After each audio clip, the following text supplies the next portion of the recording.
Bonjour, je m'appelle Elsa Brio, je suis cofondatrice et directrice générale de PanTherapy qui développe des traitements innovants pour les maladies neurologiques dont l'épilepsie. L'épilepsie, c'est la première maladie neurologique de l'enfant.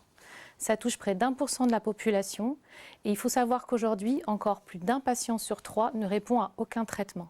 Ça a des conséquences dramatiques pour les patients, avec des problèmes de développement, des comorbidités, même du décès. Et c'est un coût de 3,5 milliards par an rien qu'en France. L'épilepsie, c'est un ensemble de syndromes. Dans un syndrome en particulier, il y a plus de 70% des enfants qui ne répondent à aucun des traitements. Pour ces enfants, quand c'est possible, on les oriente vers la chirurgie. L'objectif est d'enlever la partie du cerveau à l'origine des crises d'épilepsie. Mais là encore, c'est inefficace dans 50% des cas, ce qui laisse les patients sans solution. Des chercheurs du Collège de France ont pu récupérer ce tissu post-opératoire. Ils ont montré que ex vivo, ce tissu continue à faire des crises d'épilepsie. Grâce à ce matériel biologique unique, ils ont identifié un nouveau mode d'action qui est à l'origine du déclenchement des crises. En bloquant ce mécanisme d'action, on arrive à stopper les crises dans plus de 80% des cas, des crises qui étaient initialement résistantes, et ce, sans avoir aucun impact sur les autres processus cognitifs.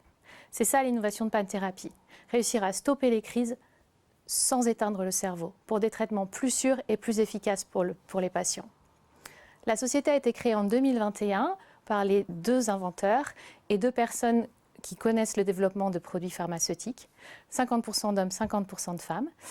Nous sommes lauréats de l'iLab, du prix d'innovation iLab, et notre premier produit est une formulation pédiatrique qui peut s'adapter au poids de l'enfant, qui peut être prise dès 6 mois pour protéger le cerveau le plus rapidement possible et sera testée chez le patient dès l'année prochaine. Nous envisageons de faire une licence avec une société pharmaceutique en 2026, après les résultats de l'efficacité clinique. Cette société pharmaceutique s'occupera de la commercialisation et nous avons déjà des contacts avec 3 sociétés qui sont sur le marché de l'épilepsie. Cette licence nous permettra de nous développer et d'avoir une société pérenne pour développer les nouveaux produits. Car le mode d'action dont je vous parlais intervient dans d'autres maladies à crise, comme la sclérose en plaques, la douleur, la migraine et des maladies psychiatriques. Et là, vous voyez le champ des possibles. Nous avons tous les outils pour développer ces produits. Nous sommes implantés en France et nous espérons faire en sorte que nos idées deviennent les traitements de demain afin d'améliorer la qualité de vie des patients et peut-être que ça concernera vos proches ou vous. Merci de votre attention.